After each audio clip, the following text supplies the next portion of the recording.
Глава 224. Огромная статуя наследного принца на глазах у множества потрясенных небожителей с улыбкой поднималась все выше. Селянь, увидев, что изваяние нисколько не повреждено и даже отрубленная безликим баем нога на месте, обрадованно воскликнул: «Сань Лан, ты ее починил?» Хуачен усмехнулся: «Чтобы встретить ГГ с небес, я, разумеется, не мог прийти с пустыми руками». «Идем», — Селянь кивнул. «Скорее, все забирайтесь», однако остальные небесные чиновники, заметив, что рядом с принцем стоит никто иной, как Хуачен, едва не бухнулись на колени. «Ваше Высочество, рядом с вами, это же...» Беспокойство на лице Фэн Синя достигло апогея, он, наконец, не выдержал и начал звать: «Цзянь Лань! Цзянь Лань!», но ответа не последовало. Лан Цинцу, заприметив на углу улицы крадущегося Цзюна, бросился было в погоню, но к всеобщей неожиданности, когда пробегал мимо дворца Тайхуа, дворец с грохотом рухнул, будто внутри что-то взорвалось. Небесные чиновники удивленно обернулись и увидели среди пламени и обломков одинокий силуэт с опущенной головой. Цзюн-У выбрался. Серебристые бабочки все-таки не смогли его удержать. Цзюн быстро юркнул за спину Цзюн-У и оттуда прокричал: «Мусор! Вы все без исключения лишь никчемный мусор. Подходите, если кишка не тонка». Только он один, по глупости не ведая страха, посмел приблизиться к Цзюну.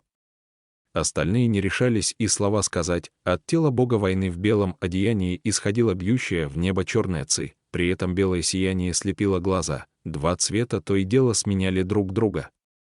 Для небесных чиновников такой Цзюн оказался незнакомцем, они боялись даже дышать слишком громко, только молча смотрели на него. Ну а сам Цзюн, не отрывая взгляда от селяня, медленно направился к месту, где собрались все небожители. И с каждым шагом земля под его ногами мгновенно загоралась пожаром войны. Сначала возникали лишь языки огня, которые затем распространялись вокруг с бешеной скоростью, вырастая в пламя гнева, застилающее небеса. Точно как на мосту Инянь во время битвы с тем призраком. Цзюн, которого задело пламенем, громко завыл от боли, схватил Гуцзы и бросился на утек. Покрытый сажей Цуань и Чжэнь с телом Инь-Юя на спине появился в конце улицы. При виде Цзюн-У в глазах юного бога загорелся гнев, он даже не положил труп на землю, сразу бросился к врагу, но Селянь успел его удержать. Сейчас любого, кто приблизится к Цзюн-У, без сомнения, ждет верная смерть. К противнику полетела еще волна серебристых бабочек, а Селянь, воспользовавшись моментом, поторопил остальных: «Быстрее!» «Не стойте же столбом!» Небесные чиновники поколебались еще мгновение, но затем все же отозвались на призыв. Несколько сотен небожителей друг за другом запрыгнули на громадную статую и словно черные муравьи забрались наверх, устроившись на ее плечах. Кому не осталось места, пришлось держаться за ворот каменного одеяния. Но чтобы утереть из столицы бессмертных, нельзя полагаться лишь на фонари и бабочек, вокруг собралось слишком много свидетелей, Селянь не мог позволить себе вот так напасть на Хуачена. Впрочем, выход нашелся: принц подтащил к себе какого-то небожителя, за его спиной схватил Хуачена за лицо и одарил глубоким поцелуем. Результат не заставил ждать, Селянь сразу же ощутил, как тело наполнилось духовной силой. Но небесный чиновник, которого превратили в живую ширму, весь окаменел и потрясенно воскликнул: «Что вы делаете у меня за спиной?» К ним обратились бесчисленные удивленные взгляды. Селянь, заметив наконец, что в качестве ширмы использовал Лан Цинцу, подумал: вот ведь какой грех, ни в коем случае нельзя допустить, чтобы этот ребенок все увидел. И сказал вслух: «Ничего, совсем ничего. Тебе на это смотреть не следует». Развернувшись, принц отдал приказ изваянию: «Лети!» Статуя услышала его и словно ожила, полуприкрытые глаза внезапно распахнулись, улыбка сделалась еще шире. Бабочки и фонари мгновенно разлетелись в стороны, но статуя по-прежнему осталась висеть в воздухе, а длинные волосы и рукава одеяния будто бы заколыхались на ветру. Она взлетела, Селянь и Хуачен одним прыжком оказались на нефритовой короне изваяния. «Держитесь крепче», — велел Селянь. В тот же миг статуя чуть присела, раздался оглушительный грохот, и каменное изваяние быстро полетело вперед, поднимая вокруг ураганный ветер. Селянь и Хуачен, стоя на самом верху, вместе со статуей, несущей на себе множество небожителей, покинули столицу бессмертных. Но многие оставляли позади накопленные за сотни лет сокровища, и потому то и дело оглядывались, бесконечно раскаиваясь и страдая, охваченные невыносимым горем. Немного успокоившись, Селянь вдруг вспомнил, что из-за спешки позабыл всех пересчитать, а что если генерал Пэй и остальные не успели выбраться из дворца? Весьма обеспокоенный, принц поискал среди собравшихся внизу знакомые силуэты и позвал: «Наставник». «Генерал Пэй». «Вы здесь?» — издалека послышался голос советника. «Я здесь». Селянь наконец немного успокоился. И вдруг кто-то громко закричал: «Догоняет, догоняет!» Обернувшись, все увидели, что за спиной огромной статуи действительно несется что-то ярко-красное, похожее на смертельную звезду. Это была столица бессмертных. Когда-то столица бессмертных была окружена облаками, предвещающими удачу. Но теперь ее охватило пламя войны, и столица обернулась огненной демонической крепостью. «Это владыка?» — в испуге заговорил кто-то. «Это владыка направил столицу бессмертных за нами. Он хочет убить нас всех до одного, он вот-вот догонит». Селянь же возразил: «Не так просто». Принц сложил руки в другой печати, и глаза громадной статуи ярко сверкнули. Ветер в ушах небожителей засвистел громче, подобно бешеному завыванию, а расстояние до красной звезды мгновенно увеличилось.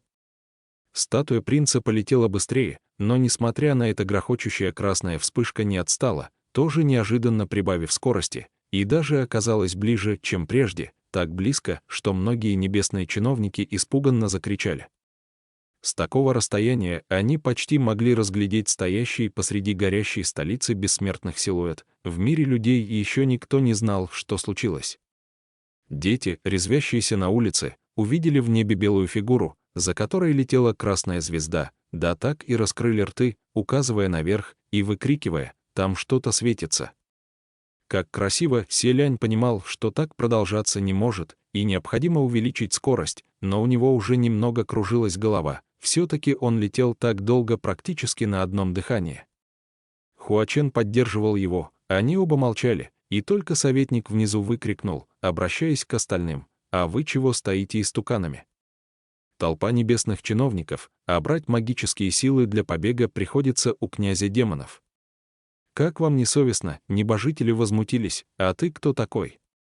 Какое право имеешь поучать нас? Неважно, кто я, хотя когда я числился в пантеоне верхних небес, вы еще неизвестно где с землей игрались, так что у меня-то уж точно есть право вас поучать. Важно вот что: давайте-ка поскорее положите свои драгоценные яшмовые ладошки на эту статую и отдайте ей столько магических сил, сколько у вас есть. Так статуя полетит еще быстрее, а иначе вы дождетесь, что он вас догонит. Или вы привыкли прятать руки в рукава и наблюдать за всем со стороны. И даже перед лицом смерти позабыли о своем предназначении. Мне ли напоминать вам об этом?» Но напоминание и впрямь сработало. Небожители наконец пришли в себя, в душе запричитали от позора, ведь и правда позабыли, что могут оказать поддержку таким способом. Так что каждый собрал магические силы в ладонях и прикоснулся к статуе, восклицая: «Ваше Высочество, ваш покорный слуга, окажет вам посильную помощь, Тогда и я тоже, у меня совсем немного.